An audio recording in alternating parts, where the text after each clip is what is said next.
Yes again welcome back to our next lecture of electrochemistry. और यार 6 lecture already हो चुके हैं, काफ़ी 6 लेक्चर काफ़ी होते हैं। 6 ऑलरेडी हो चुके हैं और ये हमने almost almost 60 to 65% of the part chapter खत्म कर लिया है। ठीक है, अब हम कुछ मेन पार्ट की तरफ आगे बढ़ेंगे। This is obviously the lecture number 7। Lecture number 6 was a practice session और हमने यार अभी जितना पढ़ा था उसको इम्प्लीमेंट किया था कि भैया इतना पढ़ने के बाद क्वेश्चंस वगैरह जो है वो किस टाइप के फ्रेम हो सकते हैं आपके पूछे कॉन्सेप्ट पे। तो वो सब मैंने प्रीवियस क्लास में किया था, तो फटाफट से आप एक बार देख लीजिए। जिसमें मैंने काफी स्टैंडर्ड जेई मेन के क्वेश्चंस, कल का सेशन तो पूरा जेई मेन के क्वेश्चन पे डेडिकेटेड था।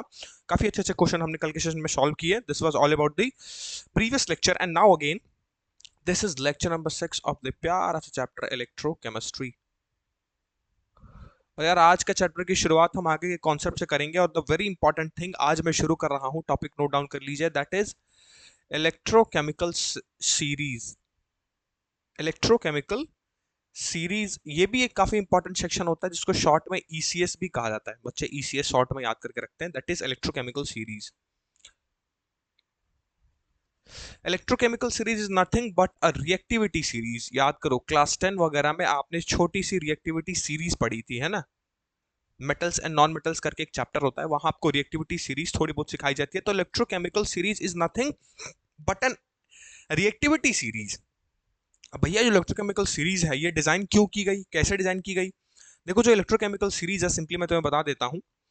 ये स्टैंडर्ड हाइड्रोजन इलेक्ट्रोड, इसको शॉर्ट में SHE कहते हैं, उसे एज अ रेफरेंस मान के हमने क्या किया कि एक स्टैंडर्ड हाइड्रोजन इलेक्ट्रोड डेवलप किया, जो हमने देख चुके हैं। जैसे हमने प्रीवियस क्लास में बहुत सारे हाइड्रोजन इलेक्ट्रोड के क्वेश्चन किए हैं जिसमें हमें H2/PT दिखता था, याद है।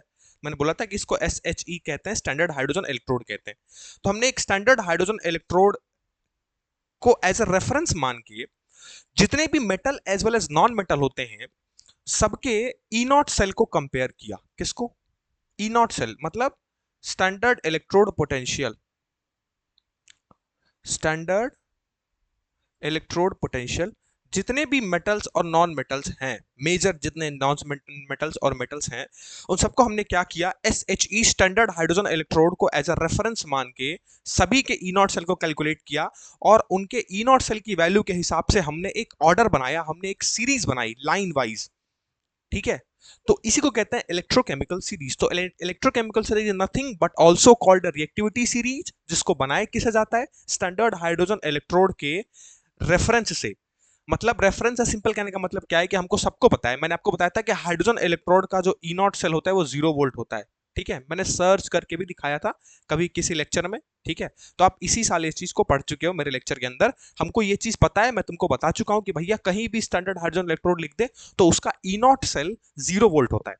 अब इस 0 वोल्ट को एज अ रेफरेंस मान के हमने अलग अलग मेटल से कई बार, अलग अलग नॉन मेटल से कई बार हमने सबके स्टैंडर्ड, मतलब सिंपली इसको ऐसे समझ सकते हो कि भैया 2 कंटेनर हम लेके आए। ठीक है, जैसे हम सेल को बनाते हैं तो बिल्कुल वही कंस्ट्रक्शन। भैया एक कंटेनर में हमारा SHE पड़ा था, स्टैंडर्ड हाइड्रोजन इलेक्ट्रोड, और इस कंटेनर में हम बार बार लगातार डिफरेंट डिफरेंट मेटल को, डिफरेंट डिफरेंट नॉन मेटल को बदल रहे थे और इन दोनों के बीच के EMF को कंपेयर कर रहे थे। ठीक है, तो कुछ ऐसा सिंपली कंस्ट्रक्शन है, खैर वो आपको जानने की जरूरत नहीं है। बट आप ये समझिए कि इलेक्ट्रोकेमिकल सीरीज तैयार कैसे हुई, क्या है इलेक्ट्रोकेमिकल सीरीज। एक ऐसी सीरीज है जिसमें मेटल और नॉन मेटल का अरेंजमेंट होता है according to their standard electrode potential.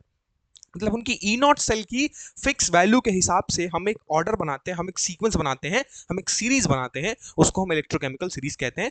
और वो बनता किसके बेसिस पे है भैया, स्टैंडर्ड हाइड्रोजन इलेक्ट्रोड यानी 0 वोल्ट को एज अ रेफरेंस लेके। ठीक है, तो एक पिक्चर बना कि सर इलेक्ट्रोकेमिकल सीरीज क्या हो सकती है, बताओ। क्या एक पिक्चर बना सबके दिमाग में? नमस्ते। मिल जाएगा बेटा, PDF वगैरह सब मिल जाएगा आज, सभी सब अपडेट कर दूंगा। ठीक है, 2-3 दिन का जितना है जो छूटा हुआ है सब अपडेट कर दूंगा आज। ठीक है, बताओ क्या एक पिक्चर बन गया कि यस सर इलेक्ट्रोकेमिकल सीरीज एक सीरीज रही होगी। वो कैसे बनी, समझ आया? फटाफट से बताइए, फिर आगे बढ़ते हैं।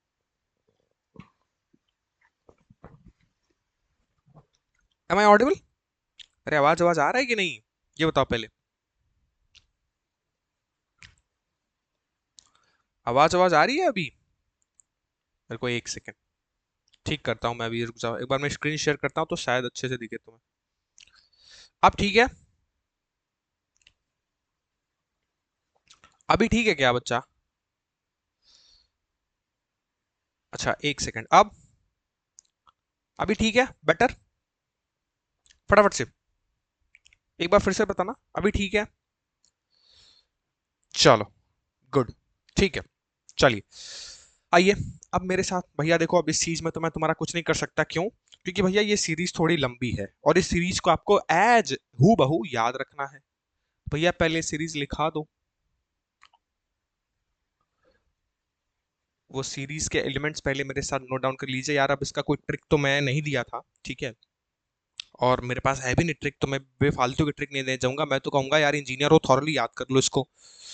लिथियम पोटेशियम मैं लिख देता हूं पूरा, ठीक है, barium strontium calcium sodium magnesium, यही ऑर्डर रहेगा, ठीक है, इसी ऑर्डर में आपको याद रखना है। Aluminium zinc manganese, aluminium manganese और जिंक, कई बार जिंक मैंगनीज लिखते हैं बट चलो मैं लिखाता हूं तुम्हें मैंगनीज और जिंक, ठीक है, ये ऊपर होता है। फिर क्रोमियम, आयरन, कैडमियम, कोबाल्ट, ठीक है। फिर आता है आपका निकल, टिन, लीड, H2, कॉपर। फिर फटाफट से लिख लो सब कुछ, AU, AG, HG, Br2, PbO, Cl, AU और F2, ठीक है। सो ये आपकी कंप्लीट इलेक्ट्रोकेमिकल सीरीज है। इस इलेक्ट्रोकेमिकल सीरीज को आपको इसी सीक्वेंस में, यहां से यहां, फिर यहां से यहां, और फिर यहां से यहां, इसी सीक्वेंस में याद रखना है, ठीक। अब मैंने आपको क्या बोला कि भैया ये जो इलेक्ट्रोकेमिकल सीरीज है वो डिजाइन की गई थी standard hydrogen electrode, SHE। SHE का मतलब क्या है? सिंपल, स्टैंडर्ड हाइड्रोजन इलेक्ट्रोड, इसको रेफरेंस मान के। तो भैया मतलब ये जो H2 है ये बड़ा खास है, क्यों? ध्यान देना, H2 क्या है भैया? H2 है हाइड्रोजन आपका, और यही आपका क्या होगा? स्टैंडर्ड SHE की तरह काम करेगा, स्टैंडर्ड हाइड्रोजन इलेक्ट्रोड। मतलब ये समझ लो एक रेफरेंस लाइन है हमारे लिए इस सीरीज में। और इस रेफरेंस लाइन के लिए ई नॉट सेल कितना होता है? बताओ बताओ, H2 के लिए ई नॉट सेल की वैल्यू, अरे 0 वोल्ट बताई तो थी मैंने। H2 के लिए जो स्टैंडर्ड इलेक्ट्रोड पोटेंशियल होता है वो ई नॉट सेल है। मतलब इस वाली लाइन में जो ई नॉट सेल की वैल्यू है वो 0 है। अब दो पॉसिबिलिटी बनती है, सोचो कैसी?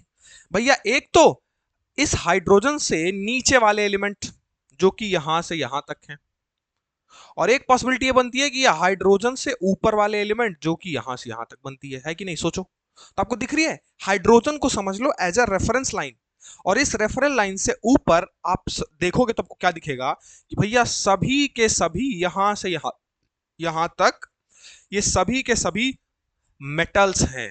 ओ समझ गए, दिख रहा होगा। इस हाइड्रोजन के ऊपर जितने भी एलिमेंट हैं, hydrogen as a reference line, और उसके ऊपर मैं तो ये कहूंगा कि आप कॉपी में इसको एक सीधी लाइन में लिखिएगा। एक सीधी लाइन में ये अट नहीं पाया, इस वजह से मैंने क्या किया, बांट के लिखा, बट सीक्वेंस यही होगा। लिथियम से शुरू करते आप F2 तक जाएंगे, बीच में आपका कहीं H2 पड़ेगा, वो एज अ रेफरेंस लाइन होगी जिसका ई नॉट सेल 0 वोल्ट होगा। इसके ऊपर के जितने भी एलिमेंट है सब मेटल होंगे, और इसके नीचे देखो यहां से अगर एक्सेप्ट कर दे एक कॉपर वगैरह को छोड़ दे, तो मैक्सिमम आपको इधर से इधर दिखेगा क्या, यहां से यहां तक नॉन मेटल दिख रहा होगा। तो अब आप समझ रहे हो थोड़ा सा कि yes sir, H2 is a reference, उसके ऊपर ऑलमोस्ट ऑलमोस्ट मेटल, उसके नीचे ऑलमोस्ट ऑलमोस्ट नॉन मेटल, मतलब H2 एज अ रेफरेंस है। अब देखो इसके बेसिस पे हमको दो चीज याद रखनी है, क्या? एक तो भैया सबसे पहली चीज, अब आपके मन में सवाल होगा कि सर क्या इतने सारे एलिमेंट का सबका ई नॉट सेल याद करना पड़ेगा क्या? अरे नहीं बच्चा, ये सब नहीं करना है। बस हमें समझना है सिर्फ क्या, कि हाइड्रोजन के रेफरेंस में हमने सभी के, एक बार हमने लिथियम कंपेयर किया H2 कंपेरिजन में, तो इसका कुछ ना कुछ ई नॉट निकला होगा। फिर हमने पोटेशियम कंपेयर किया H2 के रेस्पेक्ट में, तो इसका भी कुछ ना कुछ ई नॉट निकला होगा। तो ऐसे ही हम बार बार कंपेयर करके, ये ऑलरेडी आपको साइंटिस्ट ने करके रखा है, ठीक है। आपको याद भी नहीं रखना है, बस दो चीज याद रखनी है, क्या? कि H2 के ऊपर जितने भी भैया एलिमेंट आपको दिख रहे होंगे, सभी का E naught reduction potential simply measure करते हैं, इसलिए मैं ई नॉट आर कह रहा हूं, चलो कंफ्यूज ना हो। सभी का ई नॉट सेल निगेटिव होता है। हाँ, क्या बोला मैंने? H2 एक रेफरेंस लाइन है, H2 के ऊपर सभी का ई नॉट सेल निगेटिव होगा। H2 के नीचे जो कि नॉन मेटल वाला सेक्शन है, इन सभी का ई नॉट सेल पॉजिटिव होगा। और अगर मैं H2 की बात करूं सिंपली तो इसका ई नॉट सेल 0 है। तो आप समझ गए कि भैया H2 as a standard hydrogen electrode reference लिया गया। इसके ऊपर आप जितना जाएंगे H2 के ऊपर जितना, मतलब Pb का निगेटिव होगा, Sn का निगेटिव होगा, निकल का निगेटिव, कोबाल्ट का निगेटिव, कैडमियम का निगेटिव, आयरन का निगेटिव, इन सब का ई नॉट सेल कैलकुलेट करके देख लो, नहीं भी पता हो तो, और मुझे यकीन नहीं हो तो चेक करके भी देख लेना, इन सब का ई नॉट सेल हमेशा निगेटिव आता है। वैसे ही जैसे ही आप H2 से नीचे जाओगे, copper, I2, Ag, Hg, Br2, इन सभी का ई नॉट सेल आपको क्या देखने को मिलेगा? पॉजिटिव देखने को मिलेगा। मतलब टॉप टू बॉटम जब हम आ रहे हैं तो इसका मतलब क्या है कि भैया इलेक्ट्रोकेमिकल सीरीज में जब भी आप टॉप टू बॉटम बढ़ोगे तो ई नॉट सेल की वैल्यू, और ये ई नॉट सेल खास करके रिडक्शन पोटेंशियल होता है, इसलिए मैंने ई नॉट आर लिखा था। ऑक्सीडेशन नहीं, रिडक्शन पोटेंशियल मेजर करते हैं हम। तो इस ई नॉट सेल सिंपली कह सकते हो कि reduction potential of standard electrode, इसको कह सकते हो, या फिर standard reduction potential simply measure किया हमने। तो इस स्टैंडर्ड रिडक्शन पोटेंशियल जैसे ही टॉप टू बॉटम आओगे तो सोचो इधर निगेटिव था, फिर 0 हुआ, फिर पॉजिटिव हुआ, इसका मतलब टॉप टू बॉटम जब भी हम इलेक्ट्रोकेमिकल सीरीज में बढ़ते हैं फ्रॉम टॉप टू बॉटम, तो स्टैंडर्ड रिडक्शन पोटेंशियल जो है वो बढ़ता है। क्यों? देखो पहले निगेटिव था, फिर H2 तक आए तो 0 हो गया, फिर H2 के नीचे जाएंगे तो पॉजिटिव हो जाएगा, मतलब ऊपर से नीचे आने में वो लगातार बढ़ रहा है। तो ये कंक्लूजन मिला हमें, इलेक्ट्रोकेमिकल सीरीज है। तो this is all about the electrochemical series. बोलो चमका इलेक्ट्रोकेमिकल सीरीज, बताओ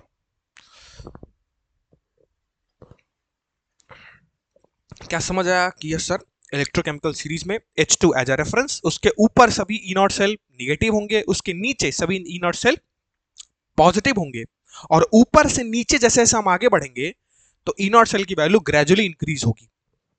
ठीक है, कोई आपको वैल्यू याद करने को नहीं बोल रहा है, बस ये 3 चीजें याद रखो। याद रख लोगे? बताओ, क्या ये 3 चीज, 2-3 बातें याद रख लोगे? अब इनके एप्लीकेशन से सवाल पूछा जाता है, वो मैं आपको करा दूंगा।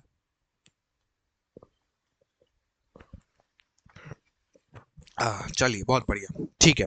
अब भैया ये पढ़ने का क्या फायदा? ठीक है, डेटा था याद कर लिए, नहीं भी पढ़ाते तो चलता। अरे नहीं बच्चा, नहीं चलता। क्यों? क्योंकि अब हम इंपॉर्टेंट टॉपिक की तरफ बढ़ रहे हैं, यही तो इलेक्ट्रोकेमिकल सीरीज की खासियत है, इसके एप्लीकेशन से सवाल आता है। तो जो सीरीज पढ़े, अब इसका एप्लीकेशन हम देखेंगे, that is application of ECS. Short में ईसीएस लिख रहा हूं, तुम लोग कॉपी में पूरा लिखना, electrochemical cell. Application of ECS में सबसे पहला एप्लीकेशन आता है कि भाई इलेक्ट्रोकेमिकल सीरीज को देख के, एप्लीकेशन का मतलब क्या है कि भैया जो इलेक्ट्रोकेमिकल सीरीज हमने पढ़ी, ये इतना डेटा हमने जाना, इस डेटा को जान के हम क्वेश्चन कैसे सॉल्व कर सकते हैं, क्या एप्लीकेशन हो सकता है, वही तो है। तो सिंपली पहली चीज क्या, इलेक्ट्रोकेमिकल सीरीज के थ्रू हमें ऑक्सीडाइजिंग एवं, एवं मतलब and, oxidising and reducing power का पता चल सकता है। हाँ, क्या बात कर रहे हो?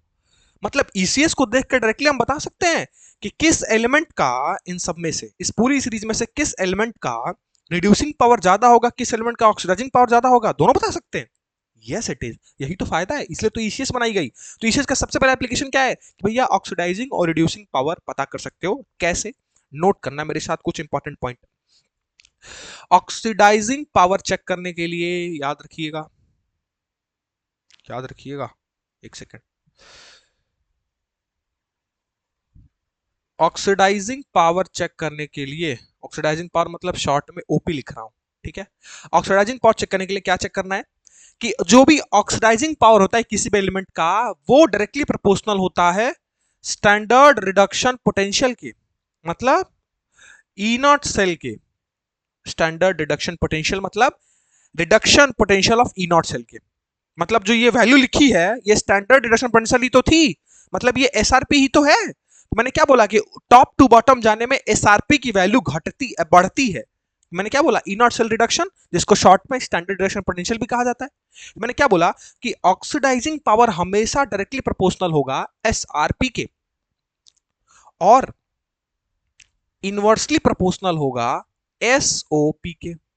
मतलब स्टैंडर्ड सिंपली ये चीज याद रखना हमेशा कि oxidising power standard reduction potential के डायरेक्टली प्रोपोर्शनल होता है, बट अगर स्टैंडर्ड रिडक्शन पोटेंशियल ना देके स्टैंडर्ड ऑक्सीडेशन पोटेंशियल दे तो वो इनवर्सली प्रोपोर्शनल हो जाएगा। बट हमने जो केमिकल सीरीज पढ़ी है भैया, ये वाली ईसीएस, इसमें हमने हमेशा याद रख लो, हमने एसआरपी की वैल्यू तुम्हें बताई है क्या, कि H2 से ऊपर जाओगे तो एसआरपी की वैल्यू ई नॉट सेल की वैल्यू निगेटिव रहेगी, H2 से नीचे जाओगे तो एसआरपी की value simply E naught cell reduction E naught cell की वैल्यू पॉजिटिव रहेगी। तो आप सिर्फ इतने एक स्टेटमेंट पे ही फिलहाल के लिए ध्यान दो, क्या, कि भैया जिसका एसआरपी ज्यादा उसका ऑक्सीडाइजिंग पावर ज्यादा, बस। तो मैं सिंपली इसे हटा भी देता हूं, चाहे छोड़ देता हूं, लिखने के लिए आप याद रख सकते हो, पूरा ये पढ़ाया जाता है, बट अभी जो मैंने जिसको हाईलाइट किया सिर्फ उस पर ध्यान दो, क्योंकि हमारी ये सीरीज स्टैंडर्ड रिडक्शन पोटेंशियल के तहत तैयार की गई है, इसमें स्टैंडर्ड ऑक्सीडेशन पोटेंशियल नहीं लिखा है। अच्छा, अगर स्टैंडर्ड ऑक्सीडेशन पोटेंशियल तो क्या होता है भैया, अगर एसओपी लेते तो जहां निगेटिव लिया उसे पॉजिटिव ले लेते, और जहां पॉजिटिव होता वहां निगेटिव हो जाता, बट उतना ध्यान नहीं देना है, कंफ्यूज नहीं करूंगा बेफालतू, बस अभी याद रख लो, oxidising power directly proportional to SRP. मतलब ये जो मेरी सीरीज है, ये मेरी सीरीज है, बहुत अलग अलग लोग अलग अलग तरीके से पढ़ाता है, ठीक है, बुक में भी अलग तरीके से तुम्हें मिलेगा, तो जो मेरी सीरीज है इसको ध्यान रखो, सबसे सिंपल तरीके से मैं तुम्हें समझा रहा हूँ, जो मेरी सीरीज है उसके according oxidising power is directly proportional to SRP. मतलब इस सीरीज में जिसकी, क्या पता लग रहा है, ये देखिए क्या पता लग रहा है, डायरेक्टली प्रोपोर्शनल का मतलब क्या है, कि भैया जिसकी ई नॉट सेल की वैल्यू ज्यादा उसका ऑक्सीडाइजिंग पावर ज्यादा है। अच्छा, अगर रिड्यूसिंग पावर की बात करूं तो, जिसको शॉर्ट में आरपी लिख दो, तो भैया reducing power is directly proportional to, सोचो, अगर ऑक्सीडाइजिंग पावर डायरेक्टली प्रोपोर्शनल है एसआरपी के, तो क्या रिड्यूसिंग पावर इनवर्सली प्रोपोर्शनल नहीं हो जाएगा एसआरपी के? अरे बिल्कुल हो जाएगा सर, एसआरपी मतलब E naught cell of reduction वाला जो आपने कराया है। तो पहला एप्लीकेशन भैया डन, यही था पहला application, very very very important. अभी मैं तुमको क्यों कह रहा हूं ये मैं तुमको दिखा दूंगा अभी, वेरी वेरी वेरी इंपॉर्टेंट, लगा लो भैया जितने लगाने हैं।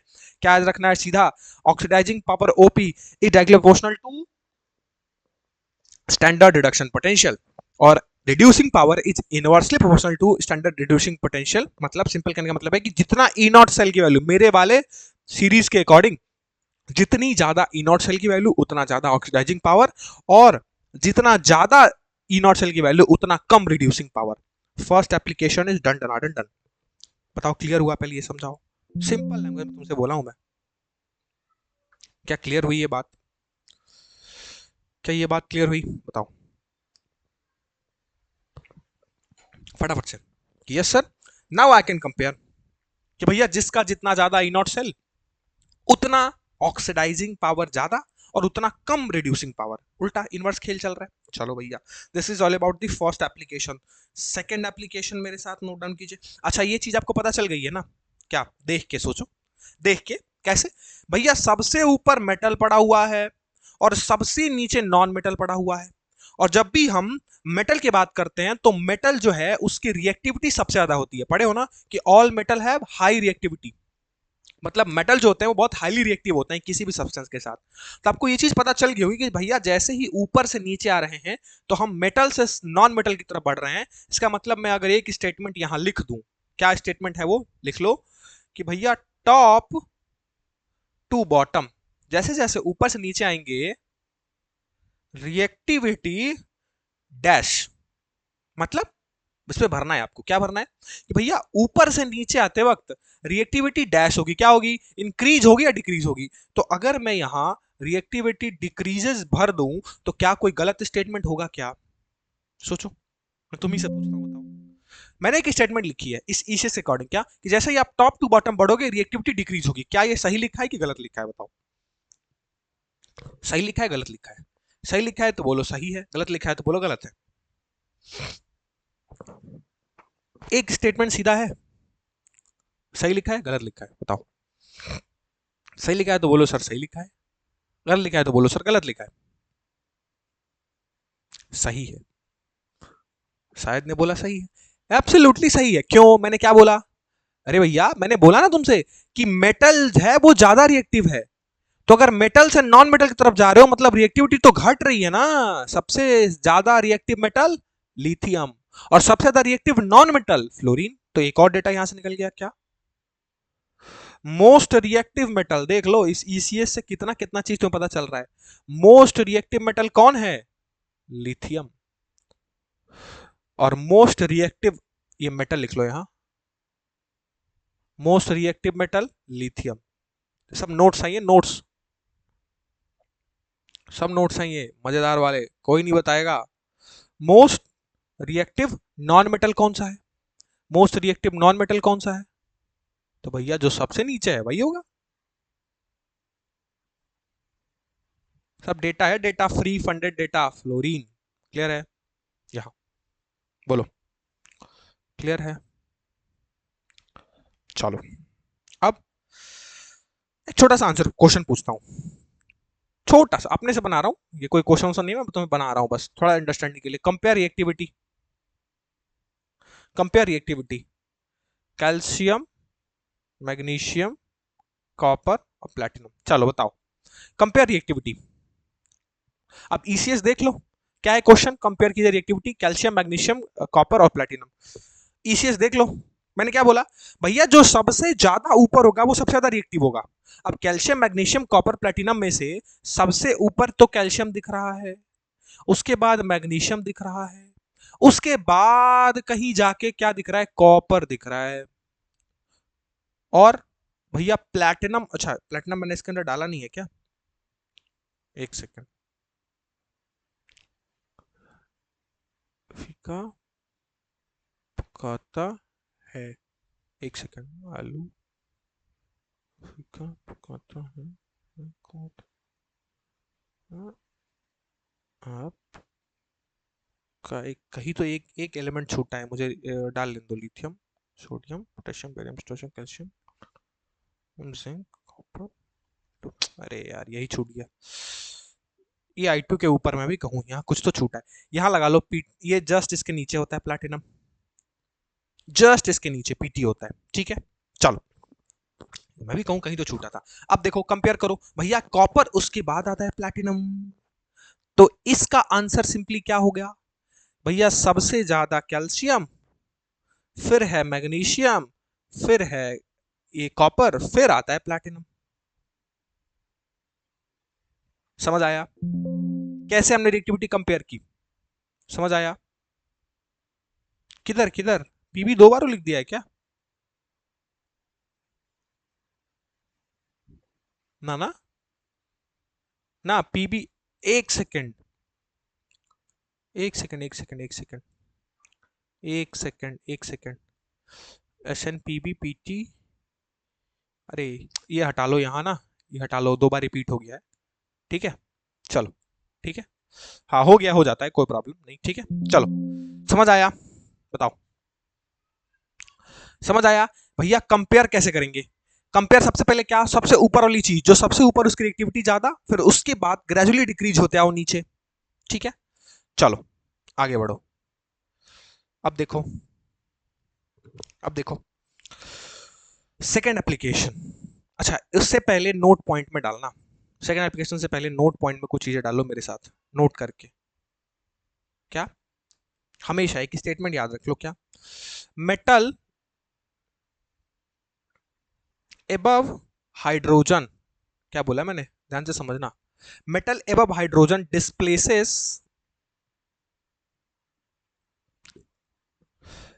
H2 गैस फ्रॉम, ये एडिशनल डेटा है,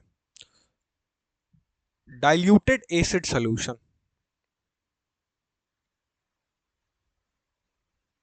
क्या बोला मैंने, ध्यान समझना, नोट पॉइंट इसलिए लिखाया हूं, इंपॉर्टेंट है, डायरेक्टली कंक्लूजन है तो याद रख लो सिंपली। क्या बोले मैंने, metal above hydrogen displaces H2 gas from diluted acid solution. तो सिंपली अगर मान लो, रैंडम सा मैं कुछ बना देता हूं, that is let's say zinc react कर रहा है H2SO4 का, वो 4 के साथ, और कॉपर रिएक्ट कर रहा है H2SO4 के साथ, ठीक है। तो बताओ क्या होगा, ये दो रिएक्शन दिए, इन दोनों का आपसे प्रोडक्ट पूछ रहा है। तो मैंने क्या बोला कि भैया metal above hydrogen displaces H2 gas from diluted acid solution. तो सिंपली अगर मैं जिंक H2SO के साथ रिएक्शन कराऊं तो आपको साफ साफ दिख रहा होगा कि भैया जिंक जो है वो H2 से ऊपर आता है, तो जिंक इस H2SO4 में से क्या करेगा, H2 को रिप्लेस कर देगा उससे सोल्यूशन से, और खुद क्या बना लेगा, जिंक सल्फेट, और साथ में H2 गैस रिलीज हो जाएगी। ओ मतलब जो भी H2 के ऊपर वाला एटम है वो उसके एसिड के सोल्यूशन से उस H2 को ही उड़ा के और खुद जुड़ जाएगा, और H2 करेगा बाहर निकल, उसको फेंक देगा as a by product. Simply copper जो है ये क्या करेगा, सिंपली CuSO4 बना देगा और साथ में क्या उड़ा देगा, हाइड्रोजन बाहर। तो कंक्लूजन समझ आया ये नोट पॉइंट का कि मैं क्या कहना चाहता हूं, बताओ सही है? कंक्लूजन समझ आया कि यस सर, अगर जिंक H2SO को फोर्स के साथ रिएक्ट करे तो H2 को बाहर निकाल देगा, खुद डिस्प्लेस कर देगा। तो सिंपली कहने का मतलब है कि हाइड्रोजन के ऊपर जो भी आता है वो डिस्प्लेस कर देगा उसके एसिड सोल्यूशन से उसी को। ठीक है, यही। और इसी रीजन से आप सभी लड्डू बड़ा पाते हैं गधो, ये रिएक्शन पॉसिबल ही नहीं है। है, मैं जानबूझ के तुम्हें दिया इसलिए लड्डू पेड़ा पा गए तुम लोग 0 नंबर। अरे भैया, कॉपर हाइड्रोजन से ऊपर कैसे आ गया? कॉपर तो हाइड्रोजन के बाद आता है। फंसा लिया ना, फंसा लिया तुमको, और तुम हाँ हाँ करते रह गए। गलत है गधेड़ो, गलत है। ये रिएक्शन आगे ही नहीं बढ़ेगी, no reaction will take place. ऊपर वाला तो सही है, ठीक है। जिंक, यहां देखो क्या लिखा है मैंने, metal above hydrogen displaces gas from dilute acid solution, इसलिए from its diluted acid solution, मतलब no reaction will take place. और तुम लोग स्टेटमेंट है वो अंधे की तरह बस देखते हो, हाँ हाँ दिख गया, ऐसा दिख गया, उड़ा देंगे, बना देंगे, एक बन गया बना देंगे। अरे नहीं, चेक करना है पहले, चेक करना है कि भैया H2 के ऊपर जिंक आता भी है या नहीं, H2 के ऊपर कॉपर आता भी है या नहीं। मैंने क्या बोला था, मेटल एबव हाइड्रोजन, इसीलिए क्वेश्चन मैं लिखा था जानबूझ के, जानबूझ के। भैया H2 के ऊपर जिंक तो है, जिंक देखो यहां है, वो H2 के ऊपर आता है। बट अगर मैं कॉपर की बात करूं तो भैया वो H2 के जस्ट नीचे है, इट मींस कि ये सेकेंड रिएक्शन आगे नहीं बढ़ेगी। समझ आया? तो रिएक्शन नॉट पॉसिबल। अब क्लियर हुआ? गलतियों से सीखो, ठीक है? चलो, जानबूझ के गलती कराता हूं मैं तुम सबसे, इट्स ओके। चलो भैया, नेक्स्ट एप्लीकेशन देख लो, application number 2, metal displacement reaction.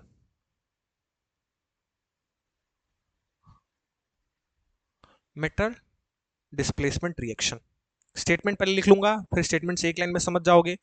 Metal above ECS, sorry, metal above in ECS, metal above in ECS का सिंपल मतलब electrochemical series, displaces the metal below in ECS. हा, मतलब मेटल हाइड्रोजन को तो कर ही सकता है एसिड के साथ, साथ ही साथ अगर जो कोई मेटल ऊपर है ईसीएस में और उसके नीचे अगर कोई मेटल है तो ऊपर वाला मेटल नीचे वाले को भी डिस्प्लेस कर सकता है। जैसे समझे हो ना, अमीर, बहुत ज्यादा अमीर लोग क्या करता है, गरीब लोग को ऐसे डिस्प्लेस कर देता है। तो बिल्कुल वैसे ही जो अमीर मेटल है जो ऊपर है ईसीएस में, वो नीचे वाले मेटल को भी डिस्प्लेस कर सकते हैं। तो वही मैं लिख रहा हूं, metal above in ECS displaces the metal below in ECS.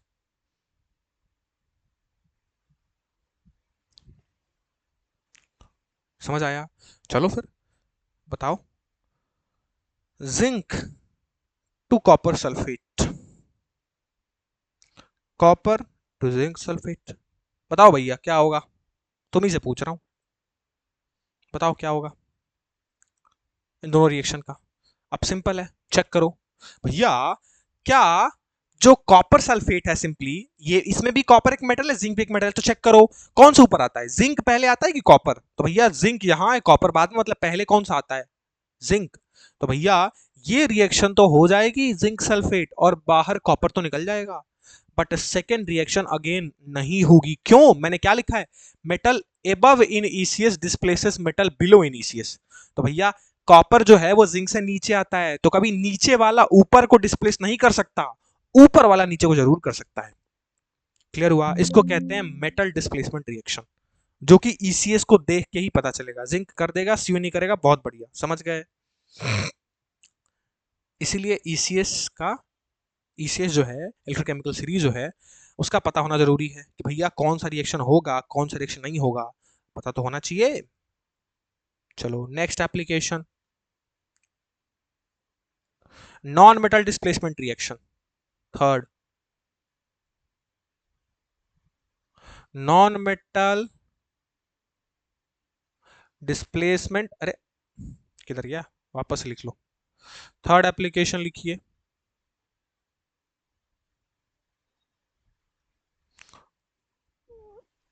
Non metal displacement reaction. अब देखो ध्यान से समझना, ये स्टेटमेंट कंफ्यूज होते हैं बहुत सारे बच्चे। लिखता हूं, पहले स्टेटमेंट समझ लो, स्टेटमेंट है कि non metal which lie below in ECS, अब ध्यान समझिएगा, non metal which lie below in ECS can displace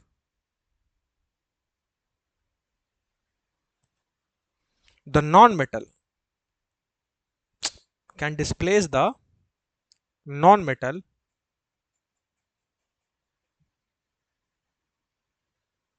which lie above in ECS. क्या बात है, ये स्टेटमेंट मजेदार था भैया। नॉन मेटल के लिए ये है कि अब जो नॉन मेटल जो नीचे सबसे नीचे हो वो उसके ऊपर वाले को डिस्प्लेस कर सकता है। सिर्फ नॉन मेटल की बात कर रहा हूं, ध्यान से समझना, इसलिए हाईलाइट कर रहा हूं नॉन मेटल वाले पार्ट को। ये नॉन मेटल के लिए है बस भैया। जो नॉन मेटल सबसे नीचे है वो उसके ऊपर वाले को डिस्प्लेस कर सकता है, बट जो नॉन मेटल ऊपर है वो नीचे वाले को नहीं कर सकता। इसलिए बच्चे बड़े कंफ्यूज होते हैं, तो कंफ्यूज मैं तुम्हें होने नहीं दूंगा। क्यों? क्योंकि भैया उससे पहले हम एग्जाम्पल ना कर डालें, हम सीख जाएंगे एग्जाम्पल करके, हम क्यों कंफ्यूज होंगे। तो आओ करो। मैं F2 के साथ 3 रिएक्शन तुम्हें दे रहा हूं, ठीक है। चलो भैया, एक तो F2 का KCl के साथ हो रहा है, एक तो F2 का KBr के साथ हो रहा है, एक तो F2 का KI के साथ हो रहा है। मुझे सबके बाई प्रोडक्ट्स और प्रोडक्ट्स बताओ फटाफट से। एग्जाम्पल है भैया टेस्टिंग के लिए, तो चेक करो भैया। क्या? F2 नॉन मेटल, KCl में नॉन मेटल कौन सा है भैया? गधेड़ो, मेटल मत चेक करने लगना, ये K मेटल है। नॉन मेटल का नॉन मेटल के साथ चेक करना है, तो F2 as a non metal है अगर यहां, तो चेक करो। KCl में नॉन मेटल Cl है, KBr में नॉन मेटल Br है, और K में नॉन मेटल I है। तो अब Cl, Br और I में कंपेयर करो कि भैया F2 जो है वो सबसे नीचे आता है, मतलब F2 के ऊपर ही सब कुछ है। देखो I यहां है, Br यहां है, Cl यहां है, मतलब जो सबसे नीचे वाला है वो राजा है।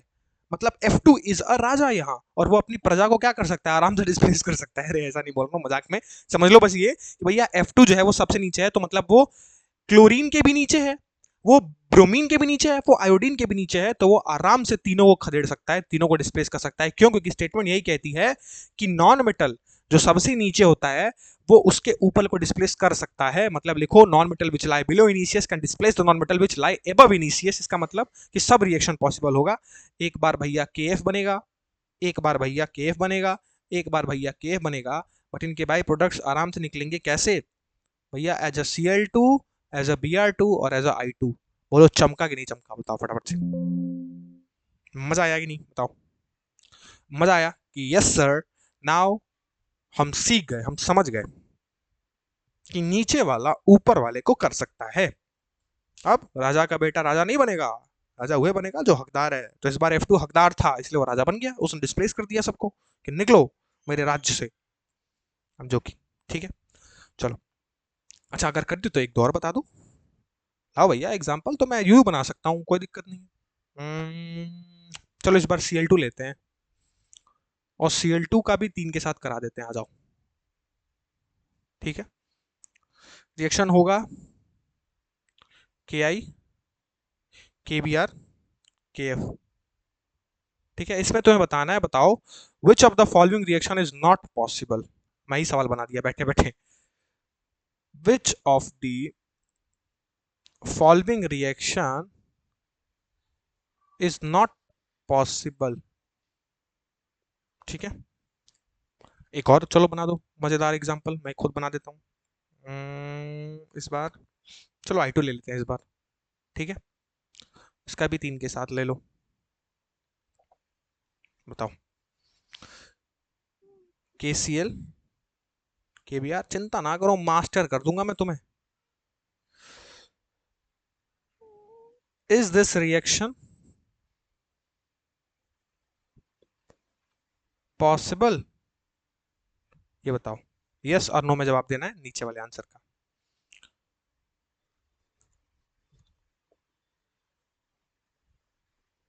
इसको लिख लो, इज नहीं आर लिख लो। Are the reaction possible?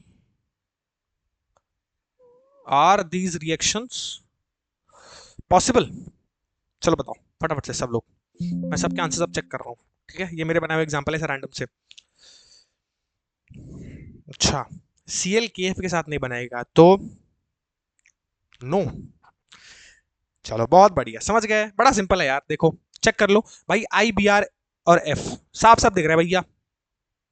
कि जो Cl है ये सिर्फ और सिर्फ F2 के साथ नहीं करेगा, बाकी सबके साथ करेगा। क्यों? क्योंकि Cl जो है वो Br के नीचे आता है और I के भी नीचे आता है। बहुत बढ़िया। तो मतलब पहले में सिंपली हम ये कह सकते हैं कि फर्स्ट का आंसर क्या होगा भैया, जो Cl2 प्लस KF होगा ये रिएक्शन पॉसिबल नहीं है। तो अगर बाई प्रोडक्ट में लिख दूं तो मैं क्या बना सकता हूं, यहां ये मैं बना सकता हूं KCl KCl KCl, बट इनके बाई प्रोडक्ट जो निकलेंगे बन के वो क्या निकलेगा, KCl प्लस यहां क्या निकलेगा, यहां I2 प्लस Br2। बट ये रिएक्शन क्या होगा, क्या KCl यहां बनेगा? Answer is no. तो भैया यहां लिखे क्यों, गलती से लिख दिया बच्चा, गलती से लिख दिया, दिस इज नॉट पॉसिबल। तो सिंपली जो बाय प्रोडक्ट निकलेंगे वो एक केस में I2 और दूसरे केस में Br2। अच्छा ये, अरे भैया ये तो होगा ही नहीं, क्यों भैया, साफ साफ देखो, साफ साफ दिख रहा है क्या, I2 जो है वो यहां है, ठीक है, और सब I2 के नीचे पड़ गए, I2 पर पड़ गया, Br2 उसके नीचे, क्लोरीन उसके नीचे, मतलब ना तो क्लोरीन के साथ होगा और ना तो Br2 के साथ होगा और ना तो फ्लोरीन के साथ होगा, मतलब इसमें तीनों केस इज नॉट पॉसिबल। तो the simple answer is no. खुद का एग्जांपल बताया, खुद ही से सॉल्व कर दिया, नहीं बच्चों ने सॉल्व किया, बहुत अच्छी बात है, समझ गए। मेरा काम है तुम्हें एप्लीकेशन को मास्टर कराना, सिखा देना, आप समझ गए, इजी बना देना तुम्हारे लिए सब कुछ, मैंने इजी बना दिया। चलो बच्चा बताओ।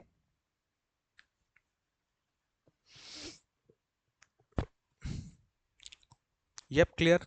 चलो अब देखो, चलो बहुत बढ़िया, मजा आया, वेरी गुड। मजा आया तो एक लास्ट आखिरी एप्लीकेशन और कर लूं, that is application number 4। Application number 4, thermal stability. वैसे ये कई बार पूछता नहीं है, बट भाई एप्लीकेशन है तो मेरा काम है पूरी डिटेल पढ़ाना, तो मैं डिटेल पढ़ाऊंगा। थर्मल स्टेबिलिटी कभी पूछ दे तो आप कम से कम कर तो सकते हो। थर्मल स्टेबिलिटी देखो, सिंपल सा रिलेशन एक याद रखना है क्या, कि थर्मल स्टेबिलिटी को शॉर्ट में लिखता हूं, thermal stability is inversely proportional to standard reduction potential. मतलब मेरे वाले ईसीएस के अकॉर्डिंग जिसका स्टैंडर्ड रिडक्शन पोटेंशियल यानी सिंपली कहें तो E naught cell of R की वैल्यू ज्यादा, उसका थर्मल स्टेबिलिटी कम। तो एक एग्जांपल करा दो भैया, तो चलो एक रैंडम से एग्जांपल ले लो, ठीक है। Compare thermal stability, compare thermal stability, लिख लो। मान लो मैंने दे दिया लिथियम, चलो सारे मेटल ले लो मैक्सिमम,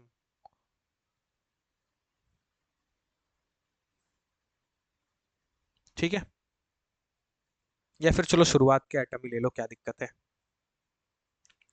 लिथियम, मैंगनीज, जिंक और लेड। चलो बताओ, कंपेयर थर्मल स्टेबिलिटी। अब मैंने क्या बोला भैया, मैंने ये बोला कि जिसका स्टैंडर्ड रिडक्शन पोटेंशियल ज्यादा उसका thermal stability come.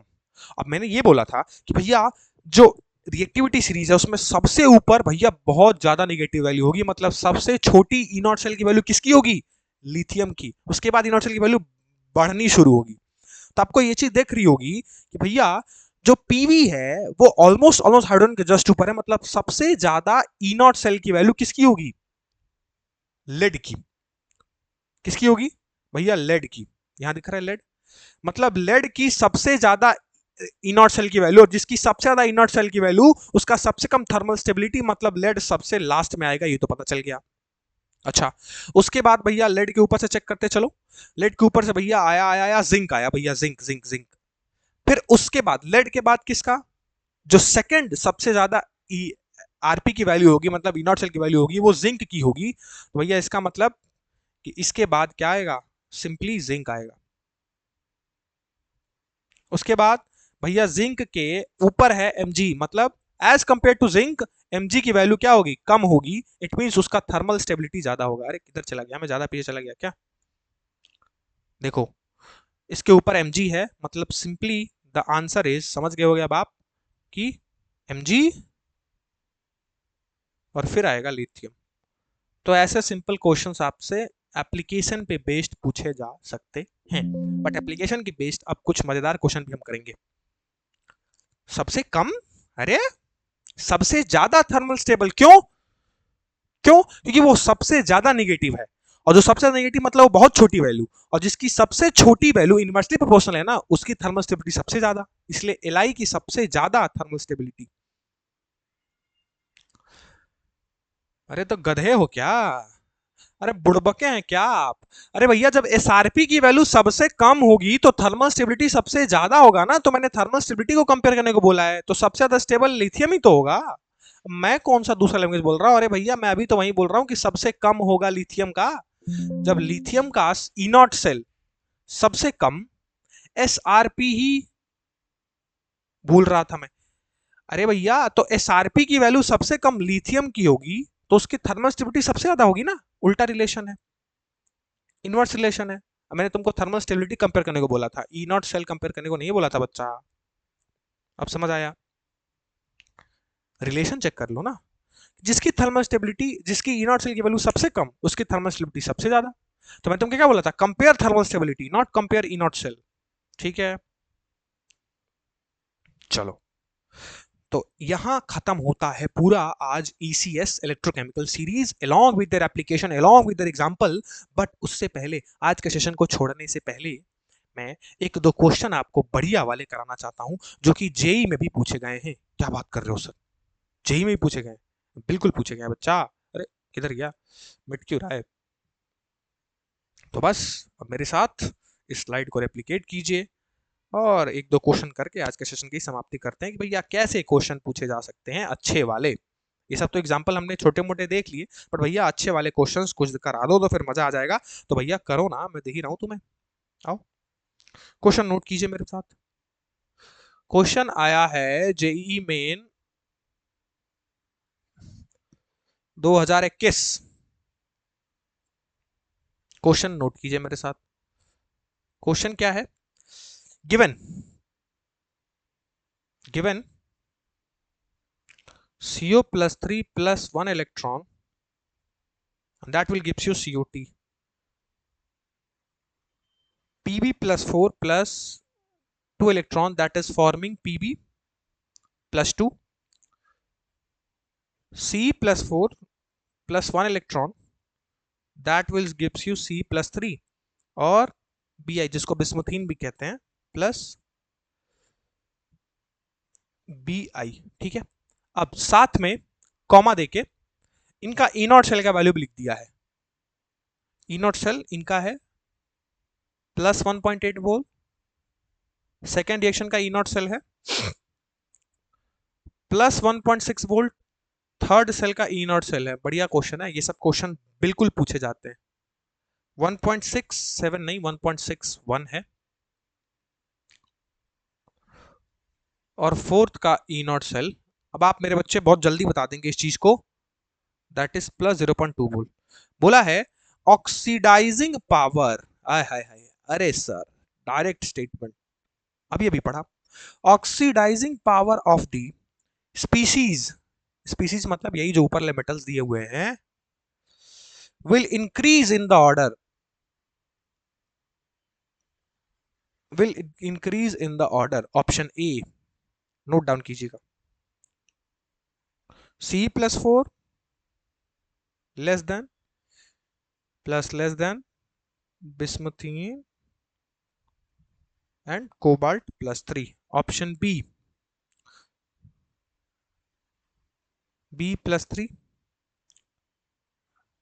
less than C4 less than PB plus 4 and less than CO plus 3। ठीक है, ऑप्शन सी करते रहिए जितना देर में आपको ये लिखा रहा हूं, मैं समय देता हूं इसी में। और PB plus 4 and option D is your CO plus 3, PB plus 4 and C plus 4 and Bi plus 3। Simple सा एक क्वेश्चन पूछ दिया था और फ्री के आपके 4 मार्क्स हो जाते अगर आप उस वक्त मेरे से पढ़े होते। मजाक कर रहा हूं, उस वक्त मैं खुद पढ़ रहा था, मेरे टाइम का क्वेश्चन है ये। दैट इज, देखो सिंपली 4 रिएक्शन दे दिए, चारों का ई नॉट सेल दे दिया, बड़ी सिंपल सवाल पूछ रहा है। अब जो बच्चा ईसीएस जानता ही नहीं है, जो बच्चा ईसीएस का एप्लीकेशन पढ़ा ही नहीं है, भैया वो कहेगा हाँ भैया ये क्या पूछ दिया, ये कैसे निकाले हम। और मेरे मेरे जो बच्चे हैं वो पढ़ चुके हैं और अभी तक इस सवाल का आंसर आ जाना चाहिए, मैं भी चेक करूंगा। ऑक्सीडाइजिंग पावर को इंक्रीजिंग ऑर्डर में अरेंज करना है। अब अगर बी इज आंसर अगर आपको लग रहा है तो आइए मेरे साथ चेक करते हैं, फिर पता चल जाएगा कि बी है कि नहीं। आइए सॉल्व करते हैं। मैंने क्या बोला, एक ही चीज याद रखनी है सर, क्या भैया, जिसका ई नॉट आर ज्यादा उसका ऑक्सीडाइजिंग पावर ज्यादा और उसका रिड्यूसिंग पावर कम। यही एक रिलेशन है, सिंपल एक लाइन का रिलेशन। ये मैं तुमसे बोला था, क्या बोला था भैया, जिसका ई नॉट आर ज्यादा उसका ऑक्सीडाइजिंग पावर ज्यादा। तो भैया इसमें से चेक ही क्या करना है, ये तो बड़ा सिंपल क्वेश्चन है भैया। सबसे बड़ी ई नॉट आर की वैल्यू किसकी है, फर्स्ट नंबर, उसके बाद भैया सेकंड नंबर, उसके बाद भैया थर्ड नंबर, उसके बाद भैया फोर नंबर। इट मींस सबसे ज्यादा कोबाल्ट, फिर आया पीबी प्लस फोर, फिर आया सीरियम प्लस फोर, फिर आया bismuth plus three, B number. अरे बहुत बढ़िया, चार नंबर। बच्चे पा गए मेरे, पा गए कि नहीं पा गए बताओ। क्या बात कर रहे हो सर, जेई का सवाल है, जेई का सवाल, क्या बात कर रहे हो, एप्लीकेशन सीधा एप्लीकेशन। जो मैंने तुम्हें बताया वही एप्लीकेशन यूज करो, दिमाग यूज करो, खेल खत्म। प्लस चार number free, JEE Main, one of the standard examination for engineering entrances in India. कुछ था क्या बताओ, कुछ था, कुछ करना पड़ा, नहीं समझ आया। अरे भैया सिंपल एप्लीकेशन याद रखो, गोली मारो सबको खत्म। अच्छा गोली मारो सर, चलो एक करा दिए, और कराओ तो माने, लो भैया और करो, लो भैया अब तुम कह रहे हो तो लो करो। जेईई मेन 2022 8 अप्रैल। हे क्या बात कर रहे हो, यही जो है वही कर रहे हैं यार। Latest question, latest latest question note कीजिए। Given that, given that E naught cell of O2 slash H2O is plus 1.23 volt. E naught cell of Br2 slash Br minus is equals to plus 1.09, or E naught cell of S2O8 2 minus and S2 SO4 2 minus is equals to 0.24 volt. अब एक और value दी हुई है, that is E naught cell of AU3 plus से AU, that will be equals to plus 1.4 volt. Question is, the strongest oxidizing agent is, the strongest oxidizing agent is option A AU3 plus, option B O2, option C SO2 O8 2 minus, option D Br2। बताओ, बताओ फटाफट से, I am waiting for answers. Strongest oxidising agent C. अच्छा शायद का answer नहीं आया भैया, शायद नहीं पढ़ रहे क्या, ध्यान देना। ऑक्सीडाइजिंग एजेंट पूछा है, ऑक्सीडाइजिंग एजेंट पूछा है, एजेंट बताओ। Strongest oxidising agent B. गलत है गलत है गलत है, सी इज एब्सोल्युटली करेक्ट, बहुत बढ़िया। अरे भैया ऑक्सीडाइजिंग एजेंट से क्या मतलब है, ऑक्सीडाइजिंग एजेंट तो वही होगा ना भैया जिसका ऑक्सीडाइजिंग पावर सबसे ज्यादा, वही as a strongest oxidising agent होगा। क्योंकि ऑक्सीडाइजिंग एजेंट क्या करता है, वो दूसरों को रिड्यूस करने का काम करता है, समझे समझे। ऑक्सीडाइजिंग एजेंट खुद को रिड्यूस करता है, सॉरी दूसरों को रिड्यूस करने का काम करता है, खुद को ऑक्सीडाइज करता है। तो भैया जो सबसे ज्यादा जिसका ऑक्सीडाइजिंग पावर होगा वो एज अ ऑक्सीडाइजिंग एजेंट काम करेगा।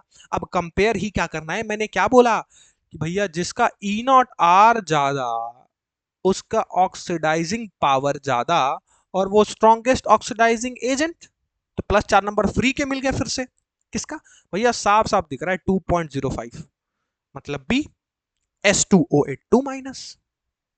क्या था इसमें? एक सिंगल लाइन, और the answer is C, absolutely. समझ आया? अरे बेटा समझ आया कि नहीं बताओ यार।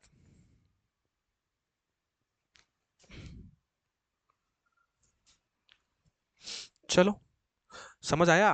तो भैया आज के सेशन की समाप्ति तो करेंगे, बट एक होमवर्क ले लो इसी बात पे। ये भी जेई मेन का प्रीवियस ईयर 2017 जेई मेन। क्या बात कर रहे हो सर? मतलब इंपॉर्टेंट टॉपिक तो है। अरे भैया जो मैं कहता हूँ वो मान लिया करो, इंपॉर्टेंट है। एक्सपीरियंस है बोलता हूँ। गिवन है ई नॉट सीएल। अच्छा बताओ, अगर मैं ये स्किप कर देता, अगर मैं तुम्हें नहीं पढ़ाता, तो फिर हो जाता ना बेड़ा गर्क। ठीक है। गिवन है E naught of Cl2/Cl 1.36। E naught of, ये होमवर्क है, आप होमवर्क कर लीजिएगा घर पे। ई नॉट ऑफ Cl+3 से Cr, that is -0.74। This is -0.74। ठीक है, दिस इज -0.74। ठीक है।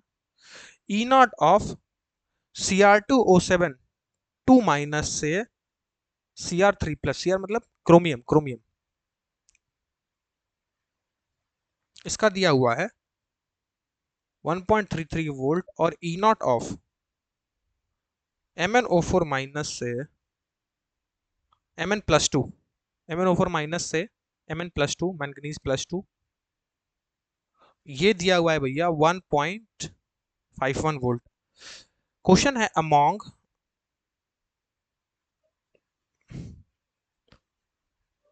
द फॉलोइंग द स्ट्रॉन्गेस्ट, ध्यान से समझिएगा, रिड्यूसिंग एजेंट इस बार पूछ लिया। स्ट्रॉन्गेस्ट रिड्यूसिंग एजेंट, अब कैसे करना है, क्या करना है, मैं सब तुम्हें एक्सप्लेन कर चुका। अब ये तुम जानो, दिस इज योर होमवर्क। ठीक है, नहीं होगा तो डिस्कशन कर लेंगे। Is option A chromium, option B क्रोमियम+3, ऑप्शन सी Mn2+, और ऑप्शन डी Cl-। भैया ये आपका होमवर्क है, ये सब भी लोग ट्राई कीजिएगा। This is officially JEE Main 2017 का क्वेश्चन। ठीक है, चलिए तो आज की कहानी को यही विराम देते हैं। कल के लेक्चर से, अरे मैंने बोला है ना, डीबीपी एक ही साथ मैं तीनों चैप्टर के आपको दे दूंगा, खत्म हो जाने दो ये वाला, एक ही साथ बैठूंगा बना दूंगा। ठीक है, मोल कॉन्सेप्ट इसके और वो। ठीक है, फिर आप करते रहिएगा सॉल्व आराम से 10 दिन 15 दिन बैठ के। ठीक है, चलिए फिलहाल पहले थोड़ा खत्म कर लें, फिर दे देंगे तुम्हें डीपी। ठीक है, तो आज के कहानी की समाप्ति जो है वो यही होती है। ठीक है, यही हम समाप्त करते हैं आज के सेशन को। कल से, कल इलेक्ट्रोलाइटिक सेल कल से शुरू होगा, फिर उसके बाद आगे बढ़ेंगे हम। ठीक, और अपनी बात को आगे बढ़ाएंगे। Till then bye bye.